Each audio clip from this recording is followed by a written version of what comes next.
Bom dia, senhoras e senhores.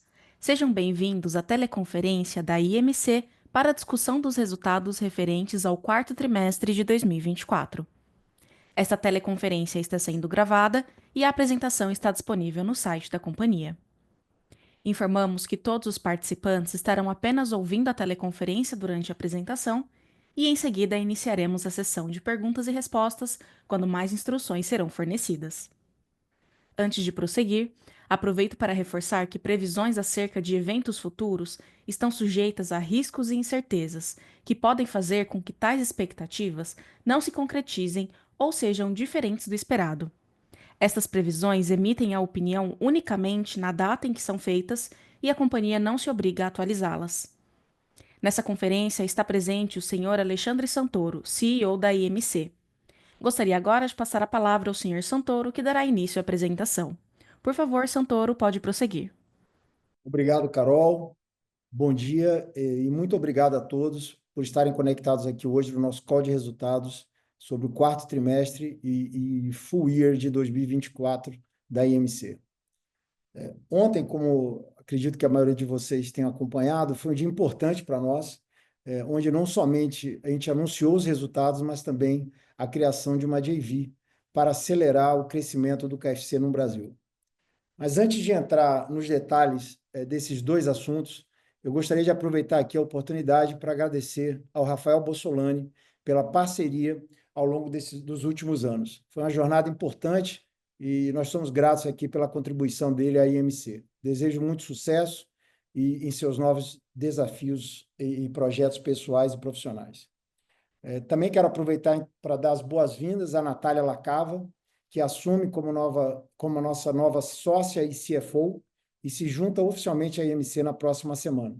Estou muito feliz com a chegada da Natália, a gente tem uma agenda intensa pela frente e tenho certeza que com a experiência dela, a energia, vai somar muito ao nosso time aqui da IMC. Seja muito bem-vinda, Natália. Então, voltando agora para a apresentação, começando aqui, dando início à apresentação do call de resultado, eu queria começar fazendo um breve recap do que a gente vem construindo ao longo dos últimos anos aqui na IMC e de como também os anúncios que fizemos ontem se conectam diretamente com essa trajetória e com a estratégia que temos perseguido com consistência. Então, no slide número 2, aqui relembrando um pouco aqui essa evolução, essa história, quando a gente chegou aqui há quase 4 anos atrás, a gente estabeleceu um sonho grande, né, que era transformar a IMC na melhor e mais eficiente plataforma de serviço de alimentação do Brasil. Para tornar esse sonho realidade, nós definimos uma estratégia clara, sustentada por pilares fundamentais que guiam a nossa transformação. Essa abordagem busca equilibrar a disciplina operacional com a dose certa de inovação, garantindo não apenas relevância e crescimento no curto prazo, mas também a construção de um futuro sólido e sustentável.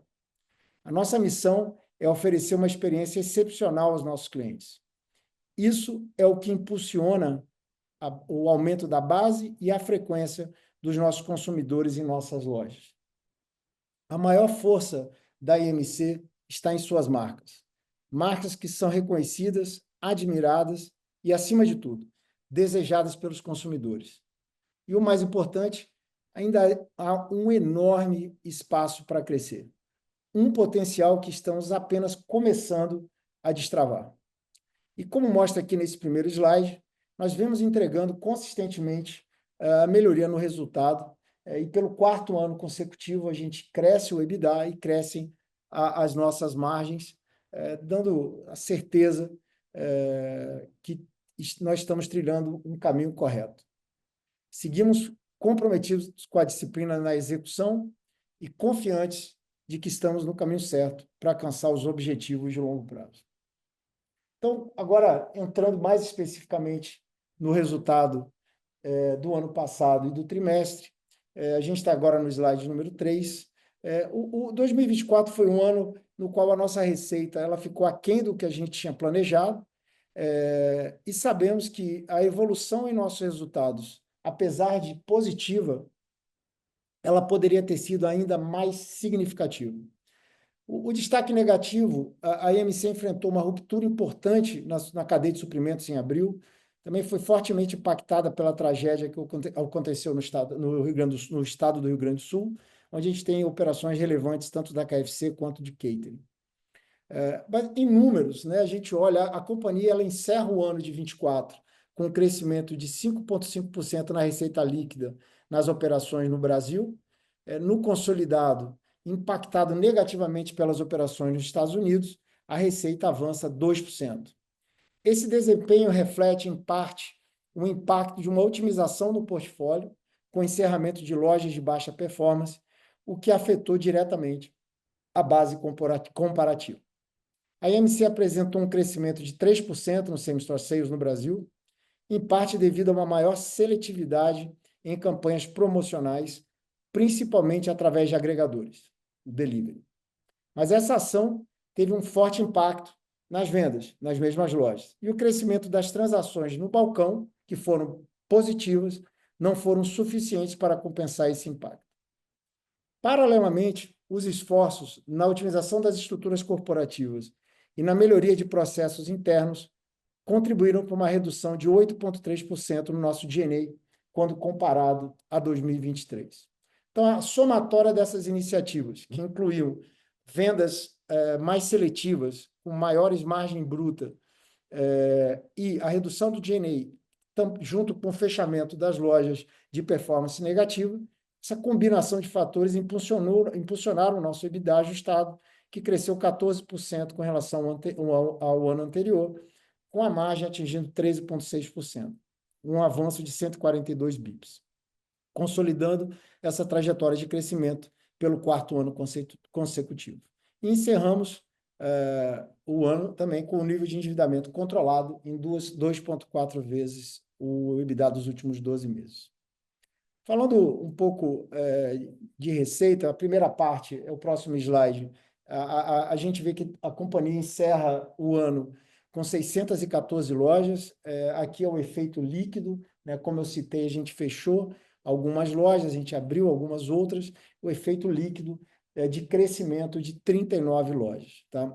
Esse crescimento vem muito impulsionado pela evolução da KFC, e negativamente compensado pelo fechamento de algumas unidades, conforme eu comentei. E quando a gente vai para o próximo slide ver a receita operacional líquida, a gente chega a 2,2 bi, que é esse crescimento de 2%. O impacto de fechamento de 15 operações foi de aproximadamente 91 milhões, ou seja, se excluísse esse efeito dos fechamentos, a nossa receita teria sido aproximadamente 6%.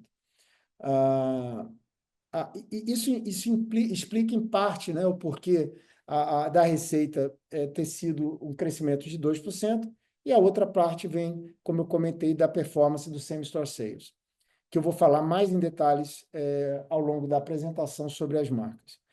O Brasil, ao final do ano, cresce aproximadamente 6%, e os Estados Unidos tiveram uma redução na receita de 5%, tanto pelo fator fechamento de loja, mas também por same-store sales. Quando eu falar dos Estados Unidos, eu vou entrar em um pouco mais de detalhes. Os Estados Unidos teve um desafio no terceiro e no quarto TRI, também de uma base comparativa em 2023 muito forte, e eu vou explicar isso mais adiante. Seguindo para o slide número 6, do EBITDA, então a combinação, né, da evolução da margem bruta, como eu citei, numa maior seletividade de promoções e campanhas, com a redução do G&A na casa de 8%, e fechamento das lojas deficitárias, nos levam a esse crescimento de 14% do EBITDA. Importante destacar que desse 14%, a gente tem um crescimento mais forte no Brasil. O Brasil cresce 27% o EBITDA ano contra ano, e os Estados Unidos cresce 3%. No slide número 7, como é que isso tudo se traduz aqui na última linha, nas últimas linhas, e impactos financeiros. Então, basicamente, a nossa geração de caixa ela fica muito em linha com a do ano passado, e o mesmo acontece com o CAPEX, né? No caso da questão do CAPEX, é importante destacar aqui que um pouco mais da metade desse CAPEX ele foi destinado para a expansão da expansão e reformas de lojas da KFC. Nós seguimos com endividamento controlado, uma estrutura de dívida bastante bem administrada. Os vencimentos que a gente tem para 25 ocorrerão somente no último trimestre, e nós temos um plano bastante sólido para isso. E lembrando que o segundo e o terceiro trimestre, historicamente, por sazonalidade, são os de maior geração de caixa da IMC. Agora, dando sequência à apresentação, eu vou falar um pouco dos nossos negócios, das unidades de negócio. Então, o slide número 8 e 9, a gente vai falar dos Estados Unidos. Basicamente, assim, a performance dos Estados Unidos ela fica aquém do esperado e do potencial desse negócio e da nossa marca lá nos Estados Unidos. Eu destacaria 3 razões. Primeiro, o encerramento das operações de Las Vegas e San Antônio, elas impactaram as vendas totais quando comparadas ao mesmo TRI do ano total, sendo que Las Vegas foi decorrente de uma não renovação de um leasing, que eu já expliquei isso anteriormente num outro call. Já o caso de San Antônio, a gente tomou uma decisão, o Land Shark de Santo Antônio, de fechar a loja, que é uma loja de baixa performance e deficitária devido aos altos custos de ocupação. Com relação ao crescimento das novas lojas, a gente tem algumas lojas muito relevantes. Então, as lojas mais recentes, que são Nova York, Atlanta, Miami e Boston, e todas elas ainda seguem em fase de maturação numa curva mais longe do que o planejado. Essas lojas têm um potencial para mais do que compensar a saída dessas outras operações que citei anteriormente. Eu comentei também que o terceiro TRI tem uma base de comparação atípica, então o terceiro e o quarto TRI foram impactados ano passado por um efeito não recorrente, na verdade,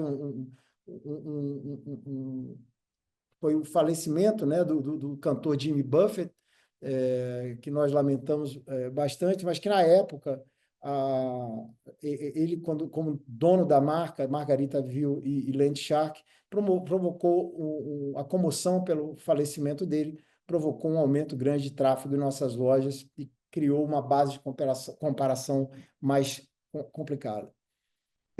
E por último, assim, a gente também vê um cenário de mercado americano adverso, né?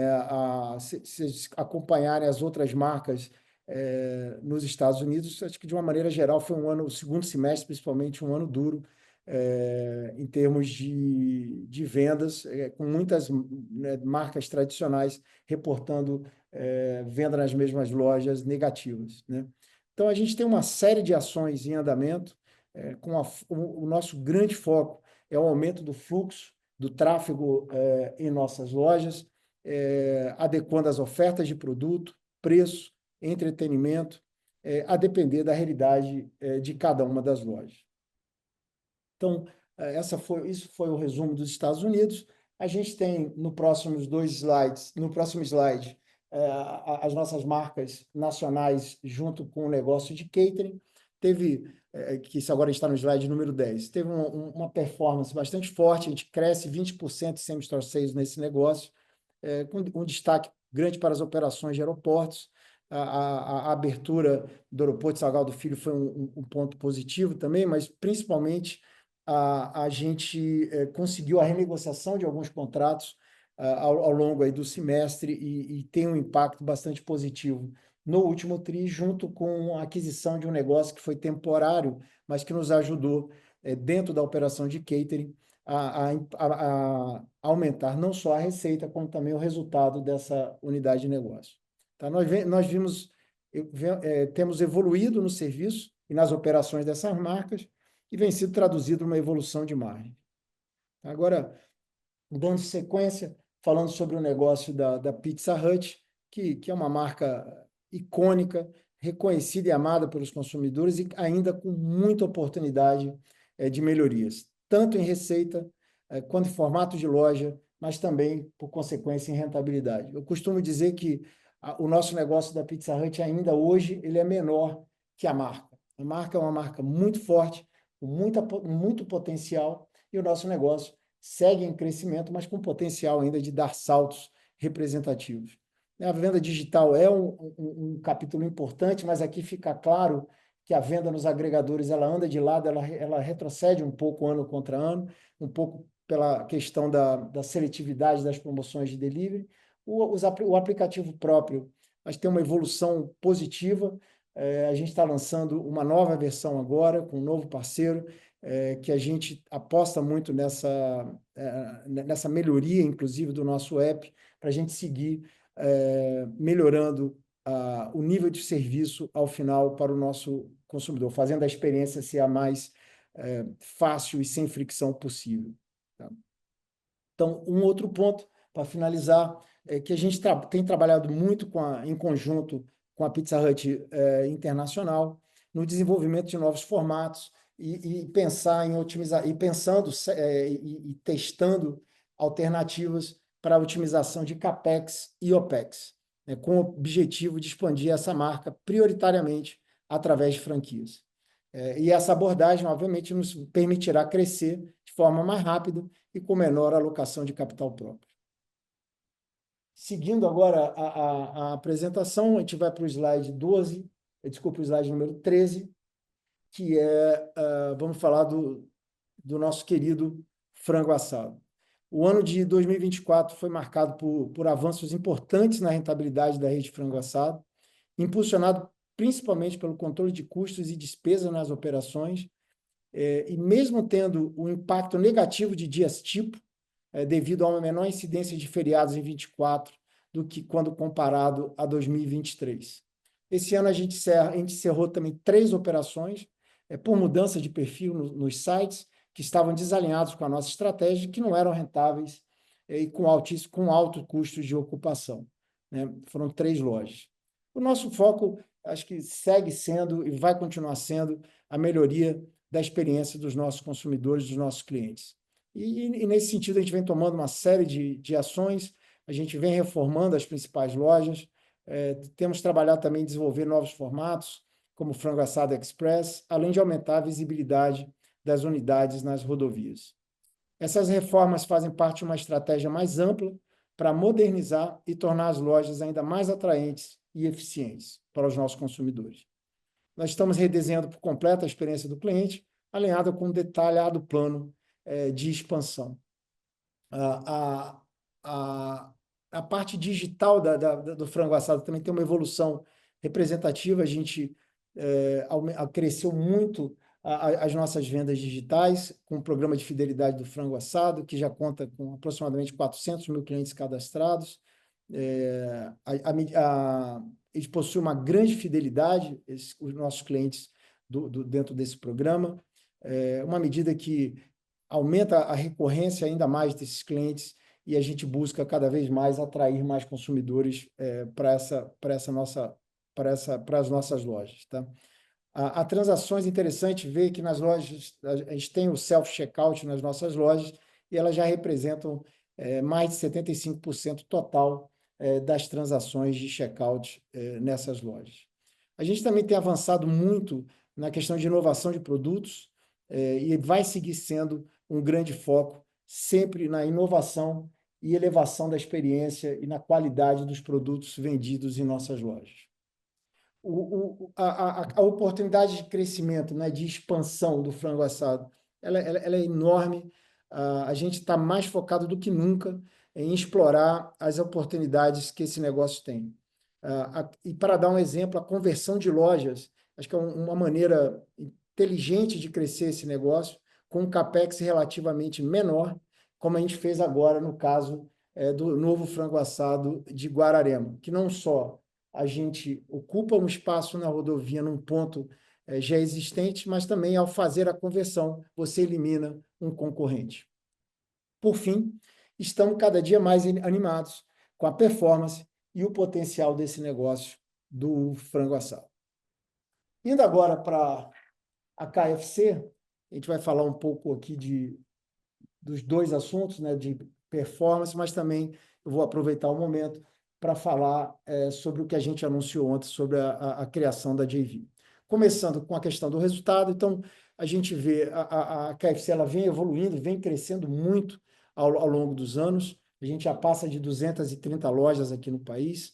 As vendas no sistema da KFC eles crescem fortes 26% esse ano. As vendas digitais crescem 86%. Esse ritmo de crescimento, ele também traz um grande desafio operacional, né, que o nosso time vem endereçando. A gente ainda tem muitas oportunidades de melhoria, e principalmente na própria maturação das nossas lojas novas e na mudança do footprint futuro, com uma maior presença em lojas de rua. Por outro lado, a venda delivery, através de agregadores, tiveram uma queda. Quando comparado, aqui ele tem um aumento em valor absoluto, mas como a gente aumentou o número de lojas, a venda por loja, ela caiu. Então, esse foco que a gente deu no delivery para melhorar a rentabilidade, que foi importante para o resultado da companhia, ao interromper algumas promoções de sanduíches individuais junto ao frete grátis, por exemplo, ele resultou uma perda importante de vendas, maior do que a gente tinha planejado, fazendo com que o same-store sales no ano não crescesse. Estamos bastante focados nessa readequação de estratégia, focando no maior equilíbrio entre vendas e rentabilidade, que vai ser sempre o nosso foco. Um outro ponto importante com relação à KFC é que ainda temos, né, nessa linha, oportunidade de redesenhar promoções e campanhas, e a gente, como um bom exemplo, essa nova campanha de 2 sanduíches por R$19,90, que tem tido uma boa aceitação. Acho que é um bom exemplo de um equilíbrio, que é uma parceria nossa, junto, inclusive, com fornecedores, de ser criativos, de criar alternativas que tenham um custo um pouco mais baixo, que você consiga passar essa melhoria de custo diretamente para o consumidor e, com isso, trazer mais tráfego para as nossas lojas. Tá? Então, com isso, eu encerro a parte mais focada em 24 e de resultado. E aproveitando que a gente está falando da KFC, eu quero falar um pouco mais aqui e entrar um pouco mais em detalhe do que essa JV, né, um pouco do que é o objetivo, os impactos, e um pouco de como é que ele foi estruturado e como é que isso vai funcionar. Tá? Então, começando primeiro, assim, o objetivo do deal é claríssimo. Assim, a gente criou uma joint venture com um parceiro estratégico para impulsionar o crescimento da KFC no Brasil. Esse é o grande objetivo, e não à toa a gente focou em trazer um parceiro estratégico, né? Não é um parceiro financeiro, ele é um parceiro capitalizado, mas é um parceiro estratégico com muita experiência, muito know-how no assunto, opera em diversos países da América Latina, opera mais de 550 restaurantes próprios somente da KFC, ou seja, trata-se de um grupo com ampla experiência, uma sólida estrutura financeira e um histórico comprovado de execução no setor. Tá? E como é que esse deal foi estruturado? A IMC, ela aporta a operação do KFC Brasil nessa nova empresa, numa Nilco. O que é essa operação da KFC Brasil? Ela é basicamente as lojas próprias, as lojas equity, mais o contrato de master franquia, aonde está a relação da IMC com todos os franqueados no Brasil. Então, para os franqueados não muda absolutamente nada, eles seguem tendo uma relação, né, com a companhia. O que acontece é que essa Nilco que a gente está criando, a gente vai vender um pedaço dessa Nilco, equivalente a 58%, 58,3%, para esse nosso sócio, que é a Kentucky Foods do Chile, tá? Por US$ 35 milhões. Então, imagine que a gente aporta os ativos próprios e o contrato nessa Nilco. Então, essa é a empresa. A gente valoriza essa empresa em US$ 60 milhões. A gente vende 58,3% dela, que é o equivalente a US$ 35 milhões. O que é importante destacar aqui que essa transação, ao avaliar a KFC Brasil em US$ 60 milhões, ela praticamente US$ 60 milhões é praticamente o valor atual de mercado da IMC e equivale a aproximadamente 50% do enterprise value, do valor da firma da IMC. Tá? Como é que essa JV vai funcionar? Então, como eu comentei, a gente bota os ativos nessa Nilco, coloca todos os ativos aporta os ativos nessa Nilco, os ativos da KFC. e vende 58,3% da participação. A gente vende o controle dessa empresa. Agora, caberá ao parceiro liderar a expansão, né, a operação, o dia a dia do negócio, e aportar todo o capital necessário para o crescimento da operação aqui no Brasil. É importante deixar claro que a IMC não acompanhará futuras capitalizações, mas continuará como sócio no início com 41,7% de participação. A IMC, por sua vez, vai fornecer todo o suporte administrativo de back-office à nova JV, além de, obviamente, também manter junto com o sócio parceiro o alinhamento e relacionamento estratégico com a Yum Brands e franqueados. Agora, o que isso traz de benefício para a KFC? Né? Basicamente, é a união entre dois operadores super experientes, com conhecimento profundo da marca. Isso vai trazer ganhos de escala, melhores práticas e, claramente, escala e eficiência na nossa cadeia de suprimentos. Imagina que se junta um grupo de restaurantes, um grupo de operadores com 550 restaurantes, mais quase 250 aqui do Brasil. A gente está falando de uma parceria que, no final, de quase 800 restaurantes, isso claramente vai trazer benefícios aí em toda a cadeia de suprimentos e, sem nenhuma dúvida, no que diz respeito a operações, no compartilhamento de melhores práticas. O outro benefício para a KFC é que vai ter essa JV capitalizada, um time 100% dedicado e focado a operar a KFC. Né? E tem um potencial, como a gente já vem falando, muito grande de crescimento, ainda mais nesse novo desenho. Tá? E falei sobre o benefício para a KFC, agora olhando para dentro de casa, olhando para a IMC, né? Por que esse deal é bom para a IMC? Primeiro, o valuation, claramente, a gente marca um dos nossos negócios, né, praticamente metade do enterprise value da IMC, imaginando que a gente ainda tem um negócio como frango assado, a gente tem um negócio gerador de caixa como o negócio dos Estados Unidos, temos o negócio da Pizza Hut, catering, marcas como Viena e Batata Inglesa, ou seja, a gente tem um portfólio de marcas que só reforça o que eu já falei em outras oportunidades. Claramente, a somatória, né, dos nossos negócios, ele hoje vale mais do que o todo, e eu acho que esse deal é uma comprovação disso. E a gente já tinha dado uma outra comprovação no passado ao vender uma loja nos Estados Unidos por 13,5 milhões de dólares, que aconteceu isso no início do ano passado. Tá? O que a gente... Então, tem a questão do valuation, tem a questão da venda de 58% por 35 milhões de dólares. Então, esses 35 milhões de dólares, que eles são secundário, ou seja, ele vem para a IMC, que é uma venda da nossa participação, ele vai ser utilizado para a redução, prioritariamente para a redução da nossa dívida e desalavancar a companhia. Né? Tem um outro ponto interessante que esse negócio da KFC é um negócio que ele gera caixa, ele é positivo, ele tem o resultado operacional positivo, mas ele também, pelo momento dele, por ser uma marca que cresce muito, que a gente praticamente quadruplicou nos últimos anos o tamanho dela, ela também tem uma estrutura de suporte importante. Né? A gente tem uma parte do nosso DNA importante que faz parte desse negócio. Então, quando a gente concluir essa transação, né, a gente deixa de consolidar a KFC, né? Então a gente deixa de ter o EBITDA vindo da KFC, mas também a gente vai alocar o DNA direto na JV. Então, vai ter uma redução também do nosso DNA e a gente vai prestar serviços remunerados de toda a parte de back-office. Então, o que a gente espera no final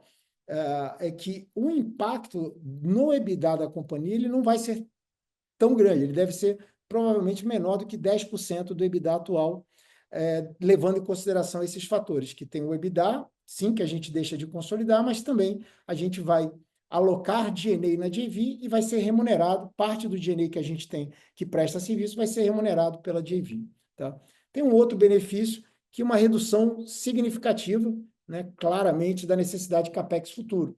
Como eu citei, um pouco mais da metade do CAPEX que a gente faz anualmente é para a KFC e a gente não vai fazer diretamente pela IMC+, vai ser feito pela JV, que será capitalizada pelo sócio, né? E com isso, acho que essa equação, como eu citei, gostaria de reforçar, o foco é reduzir o endividamento e desalavancar a companhia, especialmente num momento macroeconômico como esse, mas isso também vai nos permitir acelerar o crescimento de outras marcas no nosso portfólio, sempre respeitando a disciplina financeira e as oportunidades que possam fazer sentido e que tenham retorno adequados, tá bom?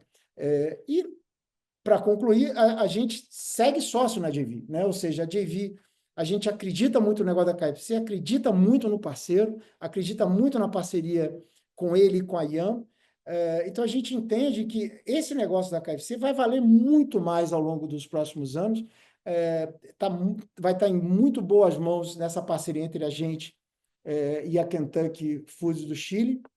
Então, a gente vai ter esse upside também ao longo dos anos com essa evolução da KFC. Então, eu acho que eu já fiz alguns deals na vida, esse é um que eu posso falar com tranquilidade que ele é um ganha-ganha realmente para todos, né? Acho que para nós, para o nosso parceiro que entra no Brasil, para a Yum, que vê a sua marca crescer, para os nossos consumidores que vão ter oportunidades, mais oportunidades de consumir esse produto em mais locais no Brasil, ter mais conveniência, para os nossos funcionários que vão ter oportunidade de crescimento, para os franqueados, enfim. Esse é um deal para a sociedade de maneira geral, que essa parceria vai gerar milhares de empregos nos próximos anos. Então, a gente está bastante contente com a assinatura do acordo.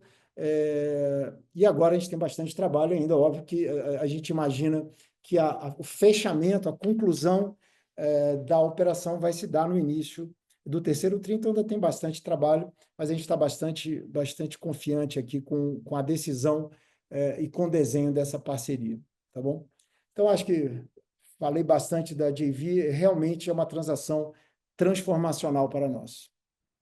E agora, acho que para concluir, né, a gente tem uma série de prioridades aqui, mas a gente, o que eu posso reforçar ao final, que a gente vai continuar buscando alternativas estratégicas que gerem valor para os nossos acionistas, sem perder o foco no essencial, que é evoluir o dia a dia dos negócios, avançar com a nossa eficiência operacional, que esse negócio é um negócio de operação, de dia a dia, sem distrações, né? Esse foco da eficiência é muito importante, e, ao final, aprimorar a experiência dos nossos clientes. A gente sabe dos desafios, sabe das oportunidades que ainda temos pela frente, mas estamos confiantes com os avanços que tivemos até então e no caminho que a gente está trilhando. Acho que a consistência da nossa estratégia, a força das nossas marcas, a qualidade do nosso time e dos nossos franqueados nos levará cada vez mais próximo ao nosso sonho grande, que é de ser a melhor plataforma de serviços de alimentação do país. Com isso, eu encerro aqui a apresentação e retorno agora a palavra para a Carol para iniciarmos a sessão de perguntas e respostas. Muito obrigado. Obrigada. Iniciaremos agora a sessão de perguntas e respostas para investidores e analistas. Caso queira fazer alguma pergunta, por favor, digite o seu nome e a companhia no campo do Q&A ou clique em levantar a mão. Pedimos que aguardem enquanto coletamos as perguntas. Desculpa. Pessoal, já temos algumas perguntas aqui. Eu vou começar com o Emerson, a pergunta do Emerson, que é o investidor. Parabéns pelos resultados de 24. Seguimos confiantes na companhia, sabemos que os últimos anos têm sido desafiadores. Gostaria de saber se a empresa conseguiu a eficiência na geração de caixa e se um futuro pretende distribuir proventos. Ô Emerson, muito obrigado pela sua pergunta. A gente segue evoluindo a companhia. Acho que ao longo da apresentação você me viu tocar bastante nesse ponto. Nós somos uma companhia que ela é geradora de caixa operacionalmente falando, mas a gente tem uma dívida que tem um custo, né? Então parte dessa geração de caixa operacional ela se dá para pagar a dívida e uma outra parte é para financiar o CAPEX e a expansão que a gente entende que faz sentido. É um negócio que ainda segue em evolução com muito potencial. A esse deal com a KFC, ele endereça diretamente esse ponto, porque a gente, ao fazer o deal, a gente vai reduzir a nossa dívida. Então, ao reduzir a dívida, a gente diminui esse custo, essa despesa financeira anual que a gente tem com juros, e também diminui a necessidade de capex futuro, né? Então, essas duas coisas juntas, obviamente, vai melhorar o fundamento da EMC como um todo. Mas a gente ainda vê para os próximos anos muita oportunidade de crescimento. Então, vai ter sempre uma discussão de qual a melhor maneira de alocar o capital. A gente ainda vê muita oportunidade dentro dos nossos negócios, então a gente vai, ao longo dos anos, alocando o nosso capital no que for dar maior retorno para os nossos acionistas.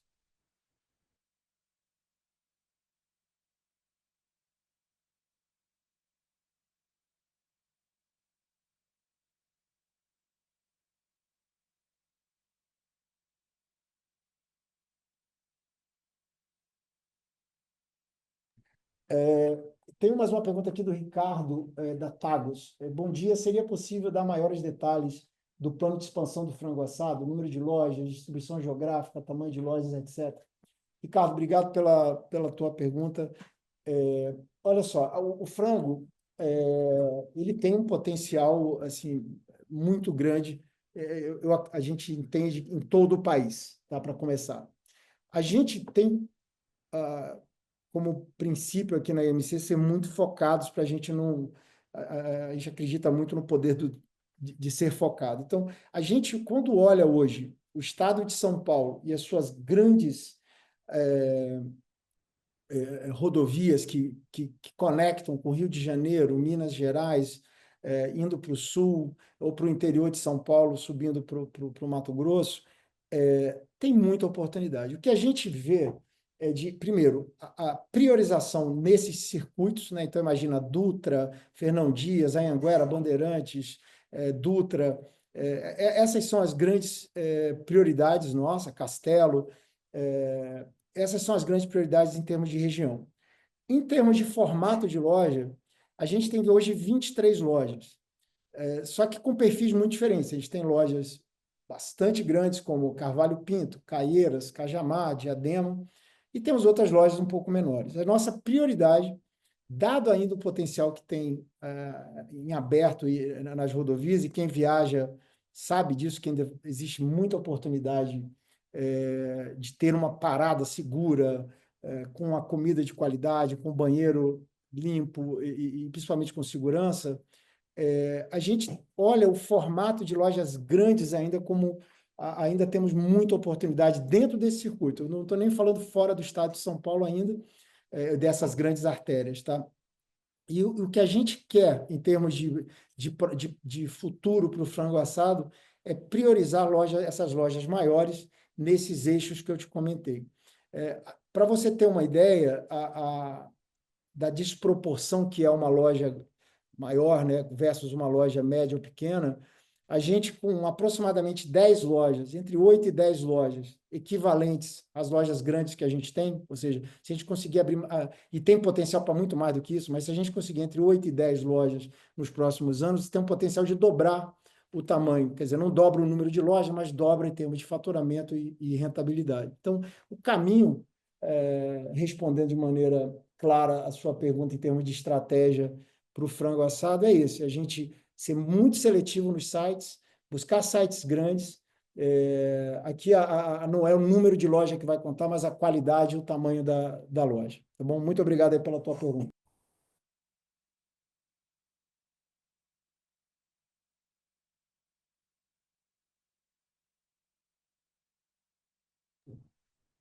Eu tenho uma pergunta do Bruno. Quando esperam que ocorra o cash-in da venda de participação na operação do KFC, da Clave Capital? Fala, Bruno, obrigado aí pela pergunta. Bruno, a gente imagina que o closing ele vai se dar no início do terceiro TRI, tá? É o cenário que a gente trabalha hoje, tá? Então, o que a gente vai ter no closing? A gente tem 12,5 milhões de dólares que vai entrar no caixa imediatamente no closing, e a gente tem uma carta fiança de banco de primeira linha de 22,5 milhões de dólares, que esse está para mais à frente, para 2027. O que a gente espera fazer? a gente vai colocar no caixa 12,5, mas tendo essa carta-fiança de 22,5 milhões de dólares de um banco de primeira linha, a gente acredita que não vai ser muito difícil da gente monetizar a um desconto razoável. Então, esse é o plano do que a gente quer fazer com o cash-in da venda da nossa participação. Obrigado novamente pela pergunta.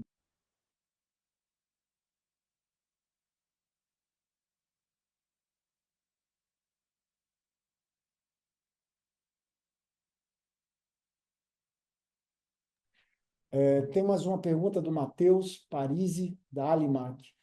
Parabéns pelo negócio da KFC, pelo deal da KFC. A pergunta que ele faz se tem a intenção de trazer algum novo negócio para o Brasil, dado que eu comentei sobre a questão da valorização da IMC, e se não vale a pena pensar em recompra de ações. Então, só dividindo a pergunta aqui, Matheus, a gente não tem plano de trazer nenhuma marca para o Brasil. A gente entende que o nosso portfólio de marcas hoje tem um potencial maior do que a gente consegue, na prática, implementar, né? Então, o deal, você ouviu minha explicação sobre o da KFC, é justamente para endereçar isso. Então, fazendo o deal, a gente vai ter condição de explorar mais as nossas marcas, as outras marcas que a gente tem no portfólio. Então, a nossa prioridade vai ser essa, tá? E essa questão de recompra de ações não é alguma coisa que a gente considera no momento. O nosso foco é reduzir a alavancagem, é reduzir o endividamento da companhia.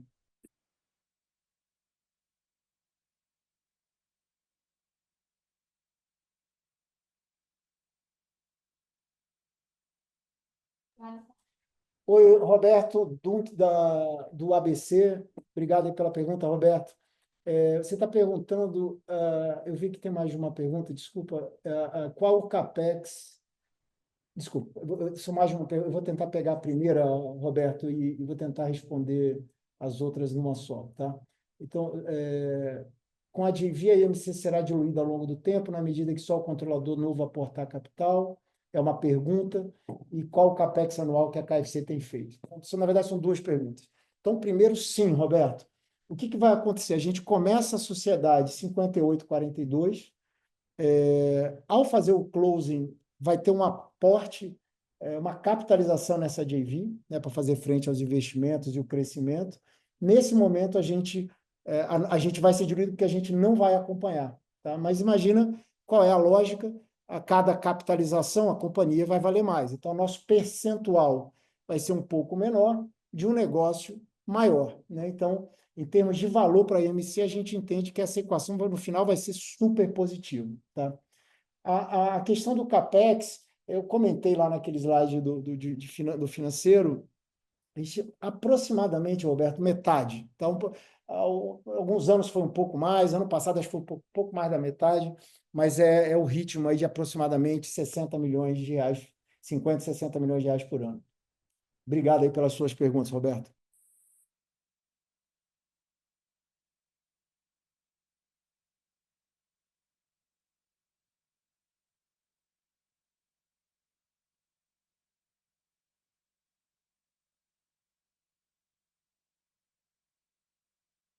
A próxima pergunta foi recebida via áudio do Eduardo Tinoco, da Titan Capital.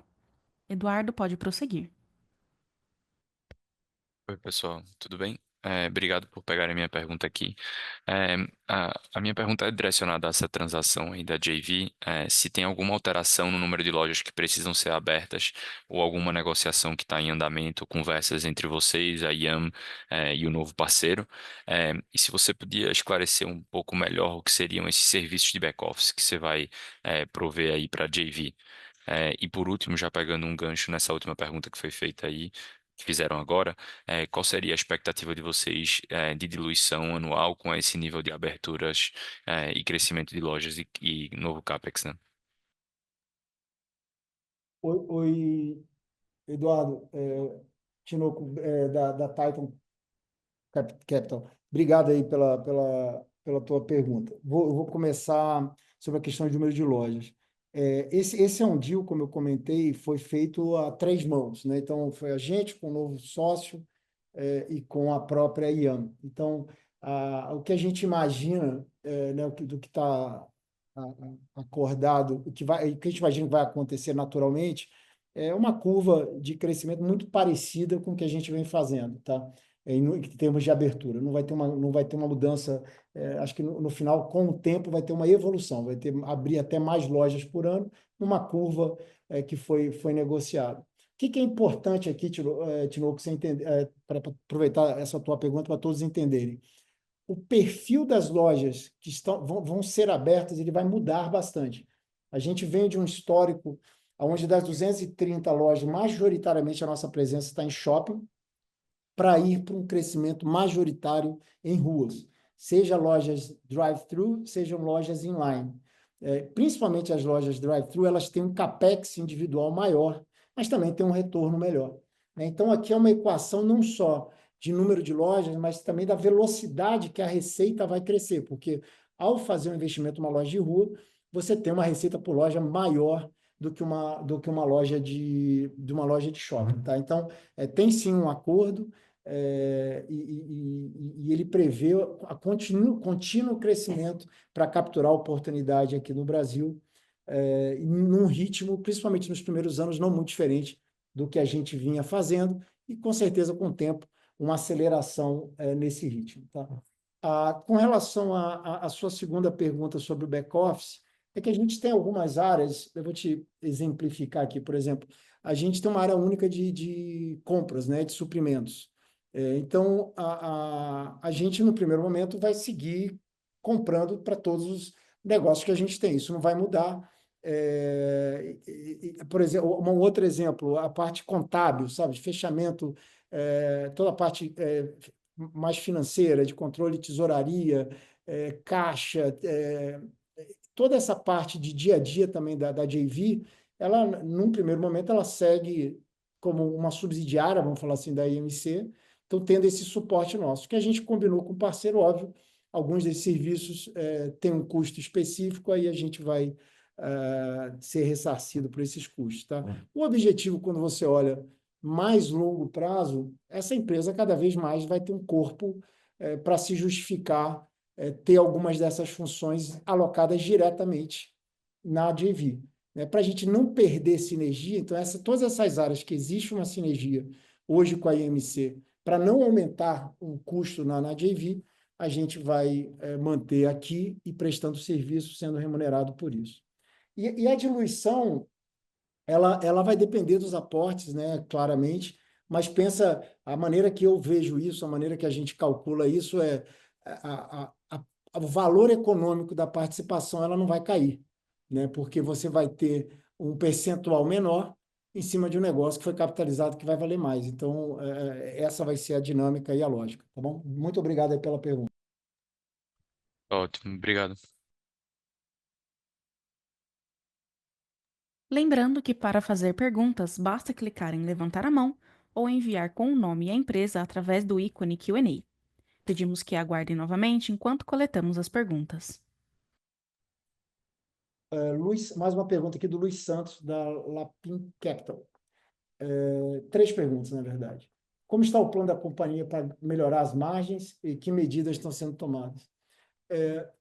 Luiz, aqui são uma série de medidas, como você pode imaginar, cada marca acaba tendo o seu plano, o seu calendário de promoções e de inovação. Tá? Mas acho que, de uma maneira, em geral, a gente tem, acho que o grande desafio para esse ano, em todas as marcas a gente vem trabalhando muito forte, de aumento de tráfego nas nossas lojas, né? Então, o que significa aumento de tráfego? Mais consumidores vindo com mais frequência. Então, a gente trabalha, eu posso dar alguns exemplos, por exemplo, na KFC, ao criar uma ocasião nova, como a gente criou com o wrap e como um bowl de salada, você cria a oportunidade de atingir clientes que você não atingia antes e mudar, inclusive, a frequência, que viram como se fosse um snack da tarde, por exemplo, a gente viu acontecer isso com o wrap. Então, isso, ao final, se traduz ali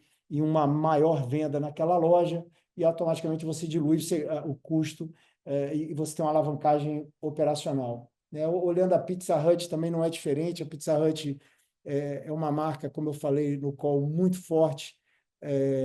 A gente às vezes escuta de clientes: hoje eu não sei se eu como uma Pizza Hut ou uma pizza. Isso é uma coisa que a gente quer mudar.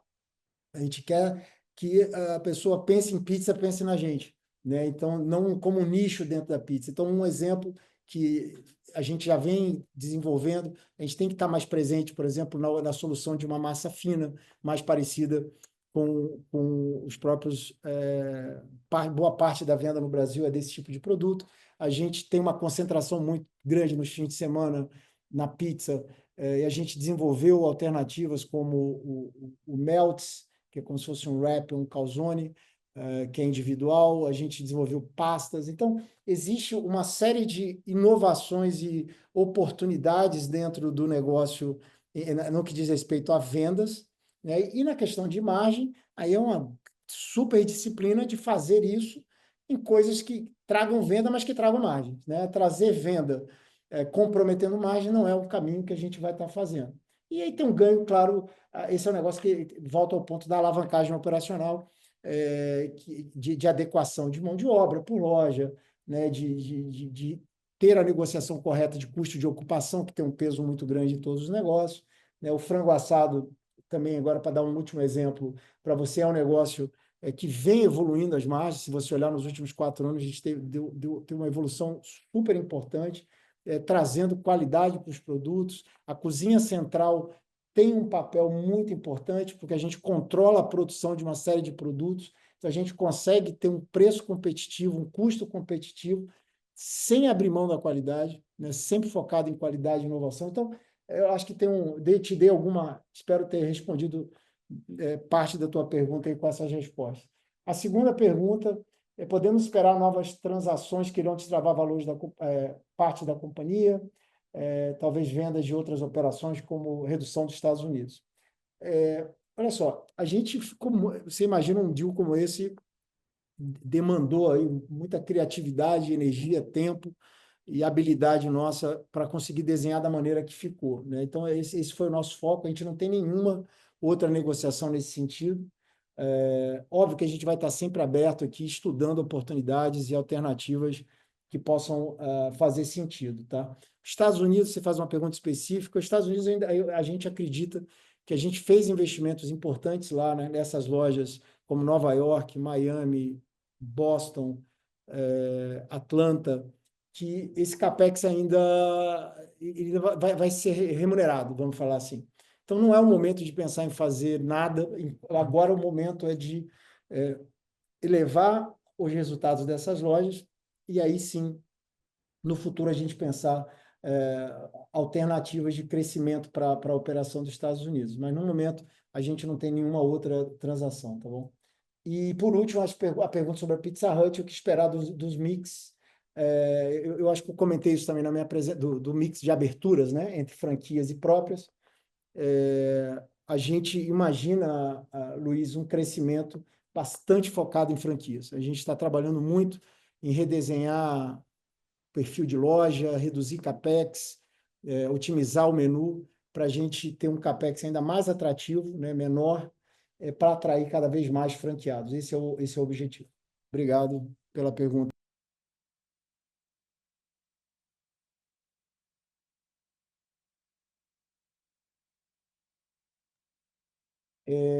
O Lior London, da VC Capital, que comentei que é mais ou menos um impacto de 10% no EBITDA. Eu estava pensando no EBITDA ex-IFRS, tá? Então, é um impacto, seria menor do que 10% desse EBITDA que a gente anunciou aqui, que é o pós-IFRS. Na verdade, assim, esse negócio da KFC, a gente passou por isso ao discutir o valuation dele, claramente, com o parceiro.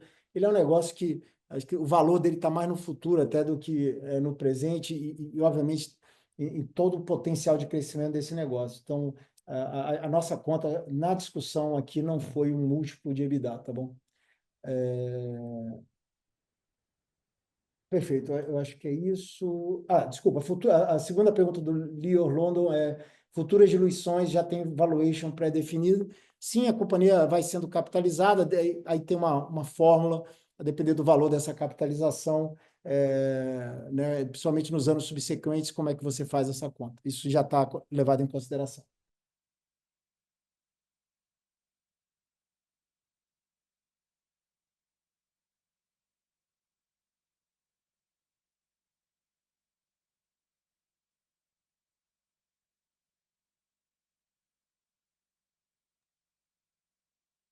A sessão de perguntas e respostas está encerrada. Gostaríamos de passar a palavra ao CEO da companhia, Sr. Alexandre Santoro, para que faça as considerações finais. Obrigado aí, Carol, e agradeço novamente, pessoal, a presença de todos. Agradeço também as perguntas. Sempre bom quando a gente tem bastante perguntas que ajuda a esclarecer todos os pontos. Não obstante que a gente está aqui à disposição, a área de RI está à disposição de qualquer outra pergunta que possa ter ficado. A gente já está completando aqui 1 hora de call, a gente fica à disposição. E para encerrar, aí, mantendo a tradição, no último slide, vocês vão ver aí que tem uma promoção, pô, imperdível, 2 sanduíches por R$19,90. Já garanti meu almoço aqui.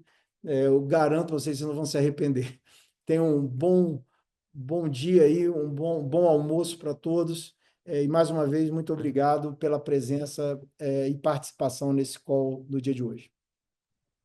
A teleconferência da IMC está encerrada. Agradecemos a participação de todos e tenham um bom dia.